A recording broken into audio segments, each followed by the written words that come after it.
Meet Usato Ken, your typical high school nobody, until fate whisks him away to another world where he discovers he's got a talent hotter than a dragon's breath, healing magic. Suddenly, he's gone from zero to hero, ditching his old life like yesterday's leftovers and diving headfirst into a wild adventure of saving the day and winning hearts faster than Goku can power up. Get ready for a ride through a world where healing magic isn't just for patching up hopeless scrubs, it's the key to a whole new level of excitement, and maybe even a little romance and some X-rated scenes, if you know what I mean. I hope my mom didn't hear that. Otherwise, I will get the beating of a lifetime. Anyways, weebs, strap in, cause Usato Ken's about to show you the wrong way to use healing magic. One day, as the most popular students, the president and vice president, are seen walking through the hallway and getting all the attention from students for most likely just existing, Usato finds a group of birds stuck under the rain and helps them build a nest under the shade, all while daydreaming of a more fantastic life. As he is about to leave, he finds out that someone, who I guess finds him popular enough, has taken his umbrella, and now he has no choice but to wait till the rain settles down before he can leave. But the weather seems to have other plans for him. While he is waiting, the student council president known as Suzune Ikami sees him and lets him know that everyone has to leave soon. He tries to run off under the rain like a fool, but Suzune stops him as she can't let him go without an umbrella. Just then, the vice president, Ryusen Kazuki, pops out and offers this nobody a spare umbrella for him to use. They exchange pleasantries, and Usato gets a once-in-a-lifetime opportunity to be in the company of the most popular people in school as they leave.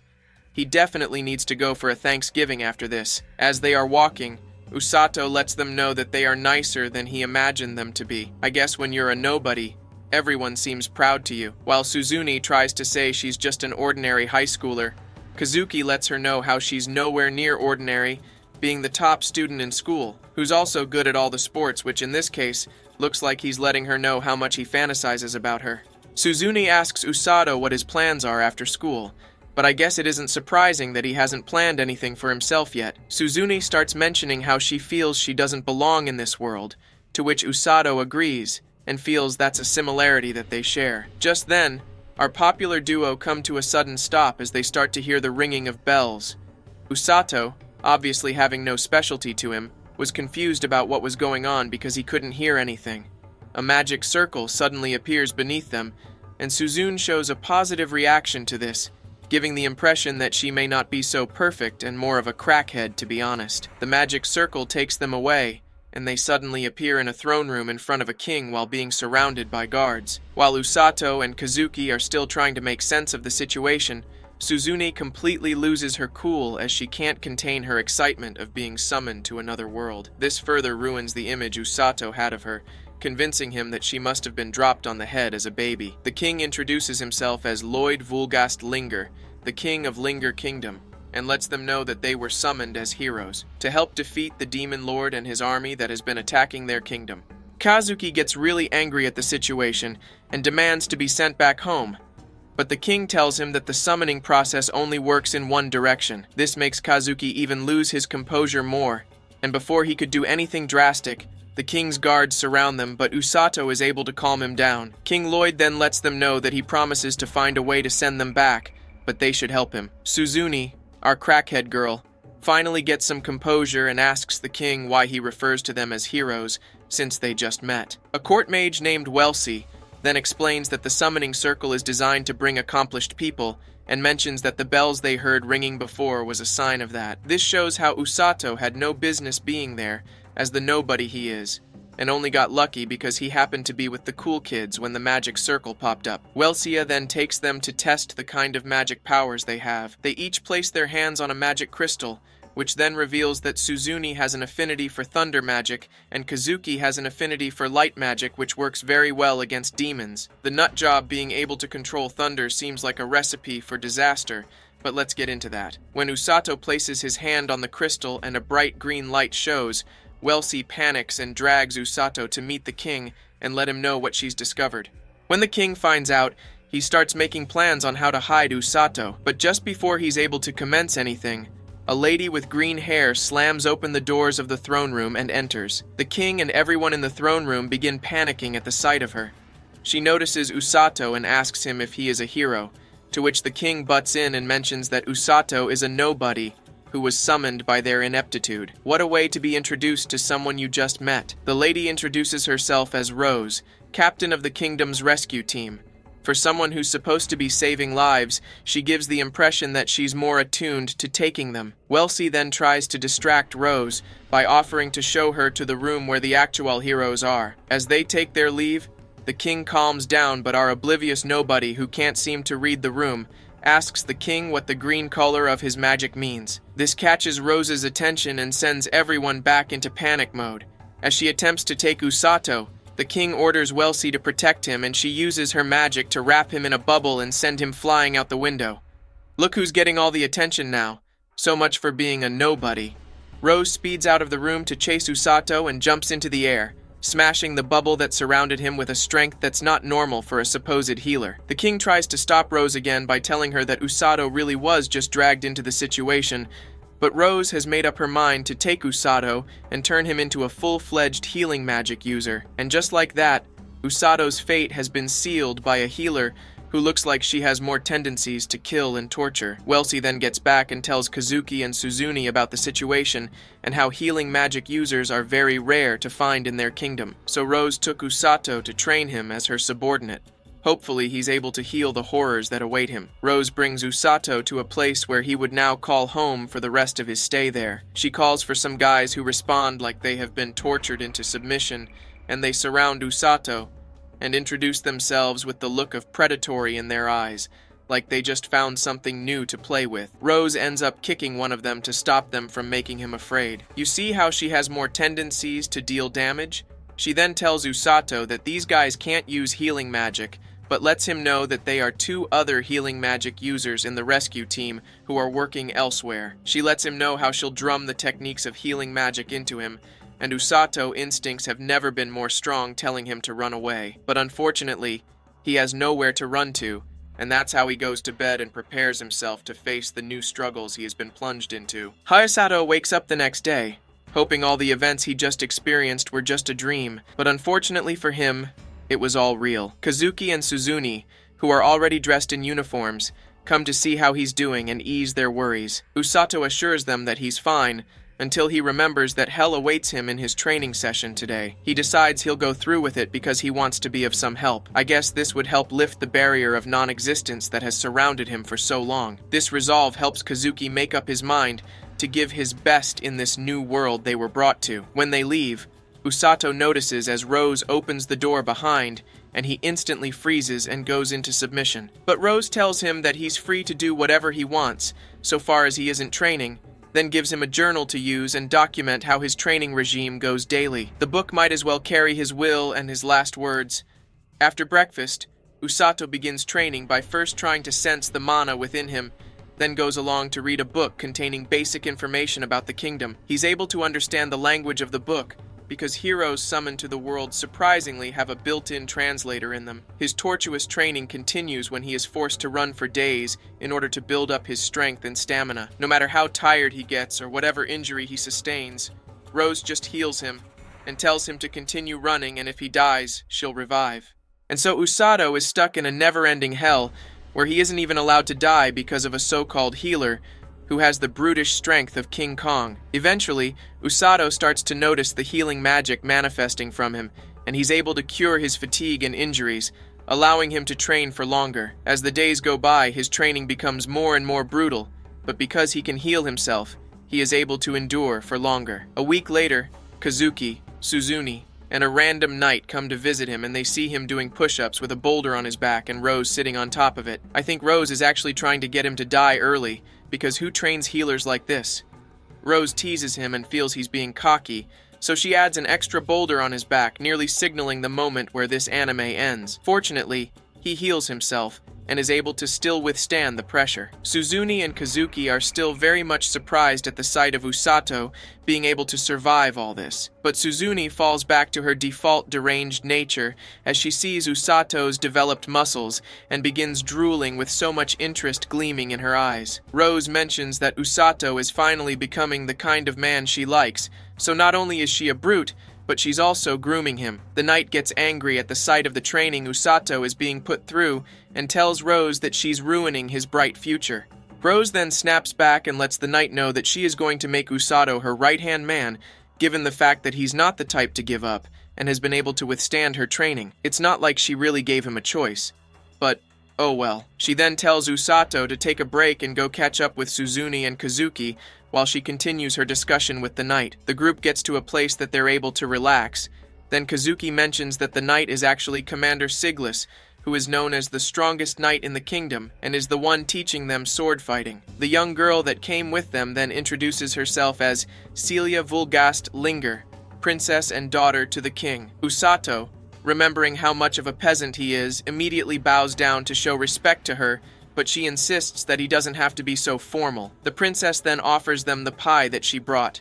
Kazuki then asks Usato how his training is going, and if he trains like that every day, but Usato lets him know that what they saw was actually light.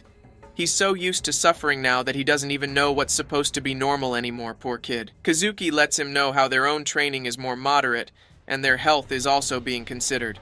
Yeah, rub it in his face how you guys are the actual heroes getting special treatment. Suzune, with her deranged nature, launches at Usato, raising up shirt to reveal his well-defined pecs and muscles while asking for permission to touch them. That's how Usato went from being a nobody to being sexually harassed by a crazy woman who he respected so much before. The situation is later calmed down, and Kazuki asks Usato if it ever gets tough for him. Usato admits it was tough in the beginning, but now it's much more fun and he enjoys where he's currently at. I guess Ms. Rose really did beat out whatever form of normalcy he had left in him. One of the subordinates of Rose then walks up to bring Usato some lunch, but they immediately get into a scuffle because he initially stole his lunch before. Kazuki and the rest then take their leave as he reassures the princess that was worried that this is probably a normal day for Usato. A normal day involving fights with people? Where did his upbringing go wrong? The next day, as he is having breakfast, Rose lets him know that they're heading out and flings a backpack at him, nearly ending his life once again. They have the gates opened for them by a guard who is scared for his life at the sight of Rose. Rose ignores his question of where they're headed and just tells him to shut up and follow.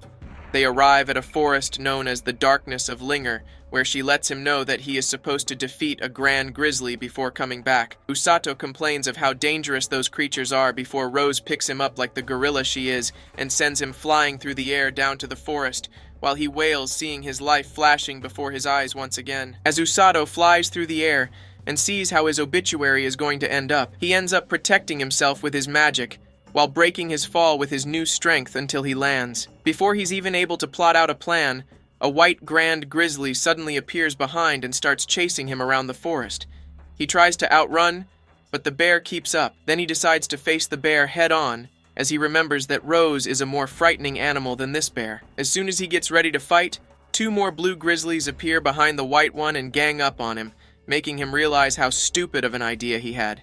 He eventually runs to a cliff and jumps down a waterfall to hide until bears give up and leave. He then finds shelter at the top of a tree, where he checks his supplies in his backpack and marks his first day of survival. The next day, he heads out with his dagger and tries to mark locations on trees so he doesn't get lost.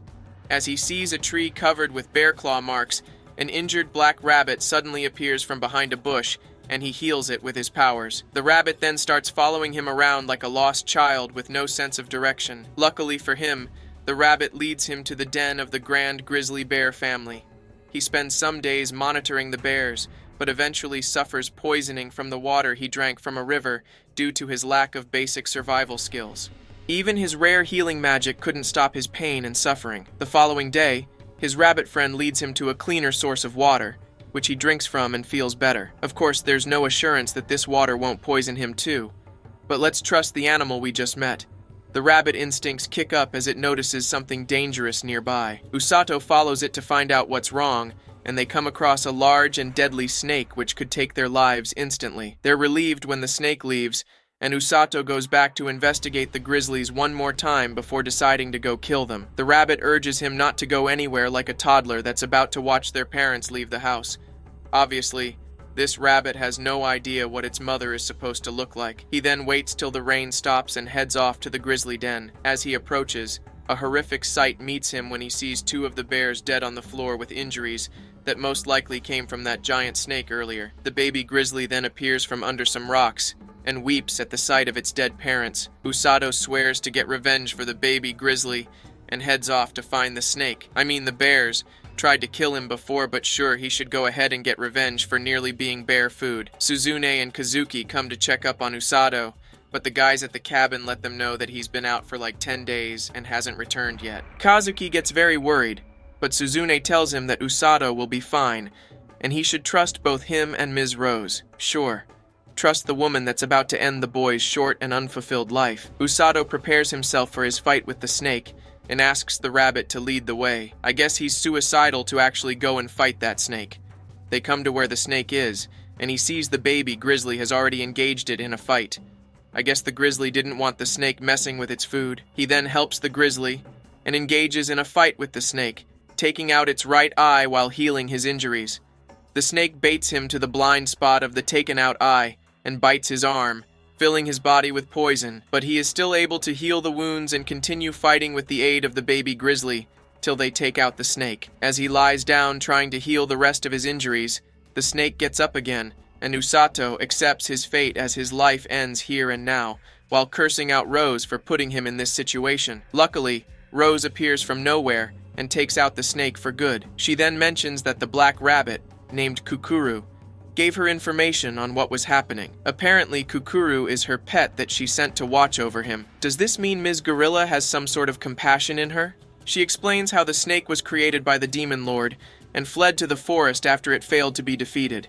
She says how she never expected him to defeat it and just wanted him to gain combat experience. I guess since she could revive him, there was no issue for her watching him die. She will truly be his end. The baby grizzly then takes a liking to Usato, and even though it's sad at the loss of its parents, decides to follow Usato from now on. Might be the bear's plan, so save him for lunch later. As Rose carries them and heads out, she points out how she heard the names Usato called her, meaning his end is closer than he realizes. Rose acknowledges Usato and lets him know he passed the test well. She tells him that he can now stand on the battlefield with her, as the demon army will soon be invading again. He still has a little more time to be fully prepared before that time comes. The Demon King is seen asking the commander of the Third Army, Amila Vergret, how the preparations for the invasion are going, to which she replies that they'll be able to invade soon. She leaves, and then is met by Hyreluk, who she refers to as Demon Doctor. He starts making fun of her for being nervous in front of the Demon King. He then proceeds to show her his new experiment, which looks exactly like the snake Usato fought, and for some reason bears the same name even though it's a different prototype. It's obvious this doctor lacks some basic mental skills. I wonder how the Demon King has tolerated him. She mentions how they would meet more troublesome foes on the battlefield, especially Rose's rescue team, which she refers to as kidnappers. What a wonderful name to give to a group of people that are just trying to save their teammates. Since she'd be in command for this current invasion and won't be able to be on the battlefront, she plans on using a mage demon known as the Black Knight during the battle. The next day, Usato wakes up and heads out to feed his new bear friend some fruits for breakfast, which in the process of feeding the bear bites his hand like it's supposed to be natural. Blurin, which Usato has decided to call it, definitely had other plans in store for him. Rose comes along and lets him know that the bear has been approved as property of the rescue team and tells it that it has to earn its stay with them. Blurin's instincts kick in as it sees that Rose might be the predator that ends it before it is able to end Usato. After that, Usato begins a simulation training where he carries Blurin on his back, which is supposed to be like him carrying a wounded soldier, and starts running. Two guys from the cabin pop out from the bush to attack him and also let him know that this is how a real battle would be, as he would be trying to protect the soldier while getting to safety. The other guys continue the attacks, which seem more and more determined to kill him. Considering Rose put them up to this, I'm not surprised. Usato eventually comes to a stop as he's too tired to run and waits for his mana to recover. He then continues the simulation by running around the town, but the town's people don't seem fazed at the sight of a boy running around with a monster on his back. He asks a fruit vendor why that is, and she mentions that they're already used to seeing this kind of thing from the rescue team. Rose has damaged these people so much that they don't even know what's normal anymore. She then gives him a fruit which Blurin chomps down immediately, once again taking Usato's hand with it in the process. As Usato continues his run and decides to meet up with the heroes, he passes a blonde-haired man who calls for his attention but isn't able to keep up with his speed. He helps the man recover, who in turn introduces himself as Orga Fleur and tells Usato that he is one of the healers of the rescue team, and the other healer would be his younger sister. Seems Orga and his sister weren't able to survive the torturous training of Rose, and that's why his stamina isn't so much. Good to know their pride wasn't broken by that gorilla woman.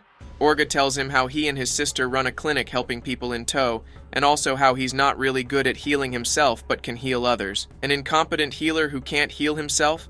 That's just great. Usato mentions how Rose asked to be part of the front line with her, and he doubts if he's capable of doing such, but Orga reassures him that Rose wouldn't just pick anyone for that role. Orga's sister comes down as Usato leaves and starts scolding her elder brother. The way younger sisters show their love is quite unique. Usato then heads into the training courtyard where he sees soldiers and Suzune practicing their sword fighting. She immediately gets distracted and greets Usato as he walks in. You can't help but wonder if this is how she would actually be eliminated on the battlefield. She notices Blurrin on his back, and while Usato tries to explain how he met the bear, she is too infatuated to hear anything he's saying.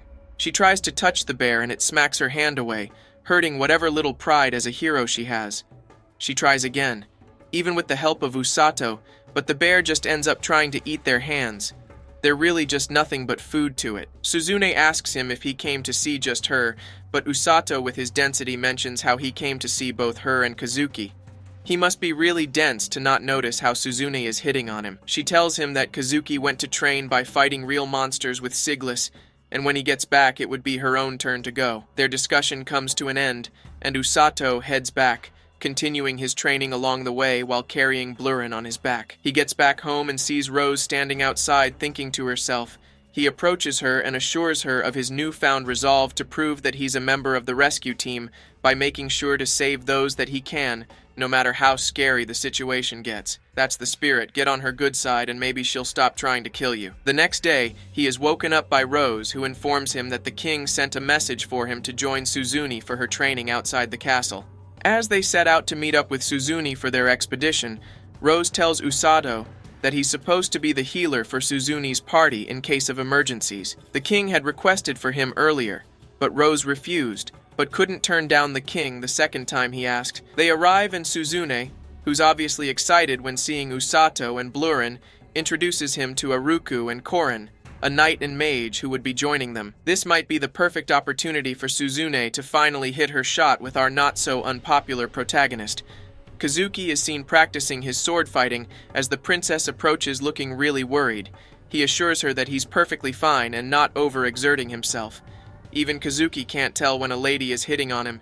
He might even be denser than Usato. Usato and Suzune head back to the forest where Usato fought the large snake. He can't help but feel how Blurrin would feel returning back here. Suzune, losing herself in the moment, asks to pet Blurrin while he's asleep, but Usato slaps her hands away. Someone should call the animal rights department because we don't know what else she could be capable of. They go back and forth at it for a while until Blurrin wakes up and Usato makes it walk.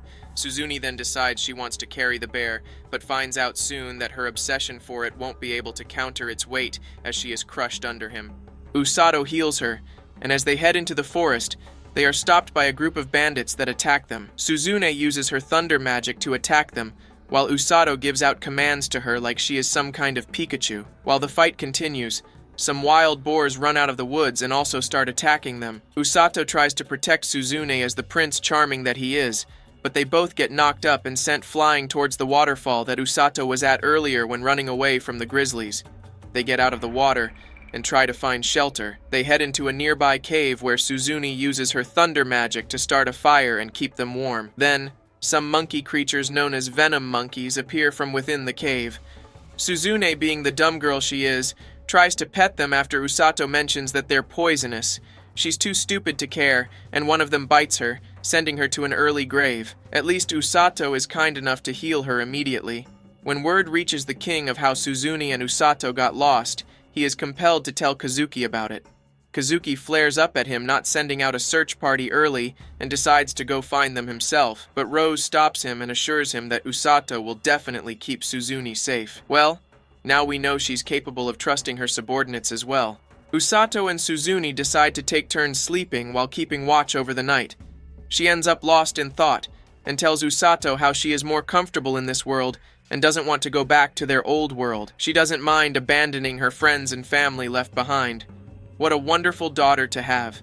Usato sympathizes with her and lets her know that he also feels the same way, and they should just focus on saving the people of the Linger Kingdom. The next day, they head out from the cave and try to find their way back to the party when they suddenly meet Blurin and Aruku along the way. Blurin seems to have picked up Usato's scent while they were being searched for.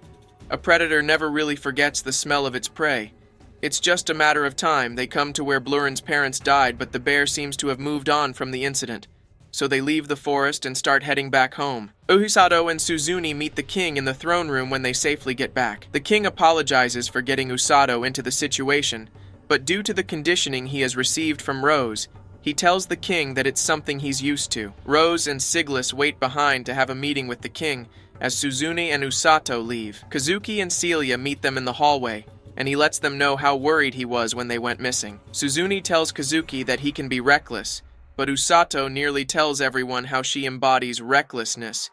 Considering what happened with the venomous monkeys, Suzune shuts him up, protecting whatever form of dignity she had left. They head outside and continue their conversion. Kazuki says how Rose had so much faith in Usato not dying, but he isn't surprised by such comments anymore. Usato tells Kazuki to remain pure and never change, so that he doesn't become tainted like him and Suzune. Putting himself in the same category as that crazy girl, you would think he had better standards. Suzune and Usato then take their leave while Kazuki bids them farewell. Celia mentions how close they really are and wishes she was close to Kazuki like them. She lets her young and naive heart lead as she tells Kazuki to address her with just her first name, getting one step closer to nabbing her dream man. Rose and Siglis, during their meeting with the king, are informed about how the Demon Lord's army have started making their move. Siglis leaves to inform the commanding officers and ready the troops. The king asks Rose to scout and find out how far the army has come, while also asking to return as a battalion commander, further proving that our superwoman was indeed taking lives before. She refuses the king's request since she hasn't forgiven herself for losing her comrades after their last battle. She blames herself for their deaths and says it's one of the reasons she created the rescue squad. Her other reason is to look for someone who won't die easily and has the will to keep pushing. All these traits unfortunately point to poor Usato, who's just trying to survive out here. She leaves and heads to the border to see how close the Demon King's army is. The Demon King's army is seen building a bridge to cross over to Linger Kingdom. Their commander, Amila, tries to tell the Magic Black Knight how he is supposed to listen to her as his superior, but he couldn't care less, and makes her look like a nagging brat. Rose appears at the border and flings a tree trunk at their bridge, which delays the army's advance for a few days. Usato goes on a delivery message the next day, as directed by Rose. As he walks around town using a map, he seems to draw more attention to himself by not being weird and running around with a monster on his back. The map brings him to the Fleur Clinic where he meets Orga's younger sister, Ururu. She does the worst job possible at trying to remember his name before he reminds her, saving whatever pride he had left. She takes him to where Orga is treating a boy with his magic. Usato then delivers the letter Rose sent, and Ururu tells him how her healing is much like her brother's, being able to heal others better than she can heal herself. She tells how Rose was desperate to really train, but she seems happier now. With Usato being her new punching bag, there's no way she wouldn't. Someone comes into the clinic to let Orga know about some people that just got injured falling off a roof. They head over there immediately to help out. Usato is able to heal a critically injured person for the first time successfully with the help of Orga's advice. Orga asks him to come help out once in a while at the clinic whenever he's free. Asking for free labor in this economy is quite bold of him. As Usato leaves, Orga tells his sister that the letter was to summon them to war with the Demon Lord's army and they need to be prepared. Usato then collects a bag of fruits for Blurin from the fruit vendor lady, but he already starts eating them for himself. Just then, he is stopped by a small girl with fox ears who shows him a vision of soldiers dying during the war and the Black Knight that slays Kazuki and Suzune. Just after this horrific vision, Usato tries to find the fox-eared girl, but she seems to have already left. He asks a guard about the girl's whereabouts, but he has seen nothing. Rose shows up behind him, and her mere presence makes the guard run for his dear life. Usato seems to forget who he's dealing with, when he blurts out how he understands why the guard ran away. Rose picks him up with one hand, crushing his senses and skull back in place. She tells him that she went scouting and destroyed the bridge the Demon Lord's army was building. Usato makes a snarky comment, leaving him in head-crushing pain once more. Doesn't he ever learn? On their way back, Rose mentions that she knows our Beastkin lady. The girl showed up in the kingdom 2 years ago, and is surprised that she's been able to elude bandits and kidnappers. Apparently, Beastkin are very valuable prey, and she also mentions their affinity with magic. Great, another endangered race being hunted like elephants for their tusks. Usato asks Rose if some of them can show visions, and Rose confirms it, but he doesn't tell her about what he saw. Pretty sure he'll regret doing that soon enough. Rose tells Usato to go home, and she heads off to see the king. Rose gives her report to the king, and he prepares to make announcements about the invasion. He then calls for Kazuki and Suzune. As the two heroes are on their way to meet the king, they see Celia, who greets them. Celia's temperament seems to be off when she greets Kazuki. Suzune later asks him what happened between them, but he says nothing. Has he already broken our poor damsel's heart? Back at Usato's cabin, and he's having trouble getting some sleep, mostly because his roommate is snoring and making sounds between choking on wood and a generator that hasn't been serviced in over a decade. As he ponders on the vision he saw earlier, and if he can truly prevent it, Kazuki shows up at his window.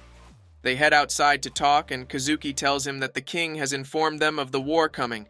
This thought hasn't really let him sleep, but our deranged human, Suzune, is excited as ever.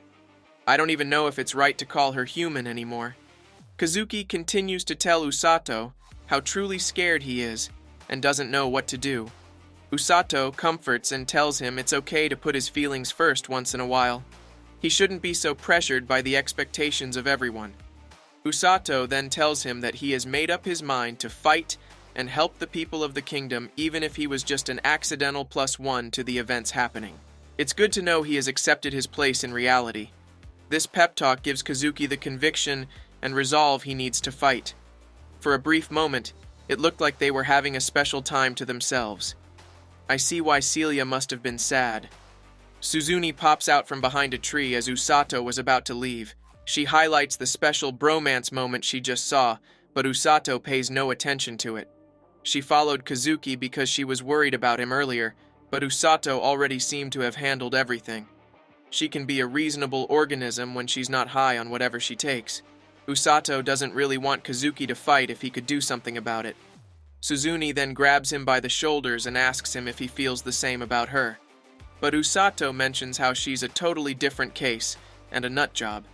The next day, the king is seen giving a speech. He tells the people about the upcoming war with the demon's army and promises them victory. When the speech is done, Kazuki heads to Princess Celia's room to see her. He tells her he's going to battle, and she wishes for victory, although she can't seem to shake away the fear from her body. They say their goodbyes, and she can't help but watch as her Prince Charming leaves. No goodbye kisses, hugs, nothing. I can't believe he flopped such a wonderful opportunity to lay down his seeds. Anyway, at Usato's cabin, he introduces her to Blurrin, who slaps away her hand while she tries to pet him. Kukuru, our black rabbit, pops out, but that one dodges her attempts of petting as well and jumps on Blurrin's back. She ceaselessly continues trying to pet them, but she's dumb to take a hint and go do something else. Meanwhile, Orga is being crushed by a huge cargo he's trying to offload from their wagon. I'm still surprised at how utterly weak this guy is. Orga mentions how it's also Ururu's first time in battle, and she's acting that way because she's nervous. Usato is then summoned by Rose to her room, and he wonders if all his efforts have been for nothing, and this is where his life ends. He enters her room, and Rose lets him know about their battle operations. They won't immediately start out at the front line and would be healing soldiers at the rear until it becomes serious. She slides a box over to him on the table. He opens it, revealing his own new squad uniform. Before he can enjoy how he looks in it, Rose grabs him by the collar and warns him not to take his life for granted on the battlefield. You know she could have done that without ruining the new uniform. He promises not to die and protect everyone, including himself, then leaves the room to continue preparations for the battle ahead. Rose and her team headed out in their carriages to where they would begin their battle. Usato asked Rose what demons looked like, and she described them as humanoid creatures with horns. They surpass humans in both strength and magic.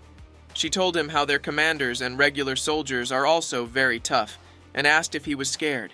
Usato responded by saying he knew someone scarier. We all can see he has a death wish that would be granted soon. Rose reminded him how insignificant he was by being someone who was caught up in the hero summon, and let him know how far he had come. Usato then said he was just trying to shame her, yet bringing him closer to the abyss. We're then brought to a time 5 years ago when Rose was still a battalion commander. She headed into the throne room for a meeting with the king amongst some other colleagues. The king informed them of demons that were seen near the darkness of Linger. He made orders to assign guards to merchants to protect them, and warned them to run like Courage the Cowardly Dog if a fight broke out. Siglis met up with her after the meeting to ask if she knew what the demons were planning. They guessed it would be an invasion, and he told her that he would mobilize troops at any time. She continued to head out while lost in thought, when a purple-headed midget who happened to be her vice-captain kept calling for her attention like a nagging child. Rose couldn't take it anymore, and landed a hit on the girl's head while she wailed about her head nearly being split open. The girl then mentioned that she didn't think demons would show up, referring to Rose's meeting with the king earlier. Rose landed a 2-hit combo on the foolish girl once more for eavesdropping on their meeting. They headed outside and she referred to the girl as Owl. Rose then told her that underestimating her enemies would lead to death. Anyway, her captain would probably kill her before that time came. She then mentioned how she would oversee Owl's afternoon training, but Owl would rather not be buried so early in her lifetime. As they got back to their cabin, the other soldiers there asked Owl why she was looking pale. Before she could say anything, Rose set up the poor girl and told them that they talked about how to retrain them. Owl then tried to explain, but they ganged up on her and beat out whatever little brain she had left. Rose is unbothered by the commotion when Owl stretches out her hand asking for help. She just ignored the girl and went about her day. You'd think a vice-captain would have a bit of competency. A week later, the king informed Rose about the demons making strange movements. They attacked other monsters within their territory, which was odd. The king asked Rose to find out what was the cause and permitted her to use force if necessary. It's not like she wasn't going to use it either way. That's her default nature. She got back and informed her team about the reconnaissance they would go for. Owl tries to encourage them not to let their guard down, but it backfires immediately, and they let her know how they suffered the previous week because of her. Tell me why this dumbass vice-captain still tried to say that they were all nice and toned because of their suffering. Anyway, they immediately lynched her again for being a stupid superior. Rose also decided to leave Kukuru at home, since it would most likely be targeted by the demons. She then told them that she would be joining them for the mission. This gave them the encouragement they needed, and they immediately forgot about Owl, who they were about to kill. They headed out the next day, and not long after made camp in the woods when night fell. Owl informed the team that they would investigate the western side of the forest the next day.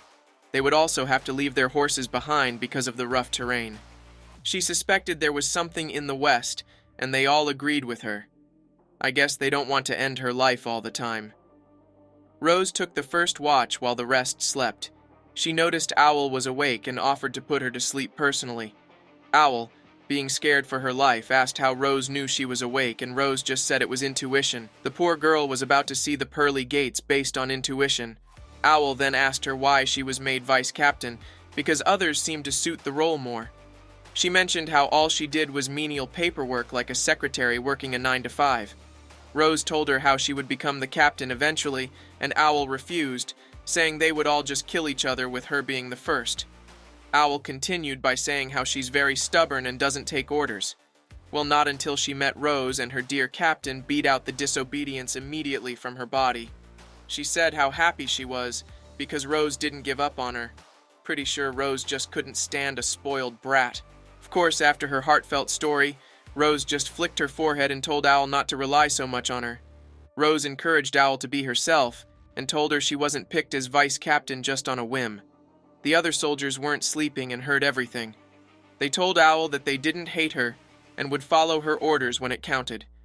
Owl was too embarrassed and started chasing them, promising to turn them into minced meat. The next day, they tracked down the demons after finding some clues in the forest. The demons were killing and capturing gray wolves. Rose told the others to wait as she went to question their leader about what they were doing in human territory. The demon mentioned it was a mission that would benefit them in the long run, although he wasn't fond of it. Rose then tells them to leave, but the demon tells her they would all die after what they saw. The battle began, and Rose lured the leader into a one-on-one fight while the others handled the rest. The demon leader protected himself with wind magic while Rose just threw boulders and tree trunks at him. Who even fights like that?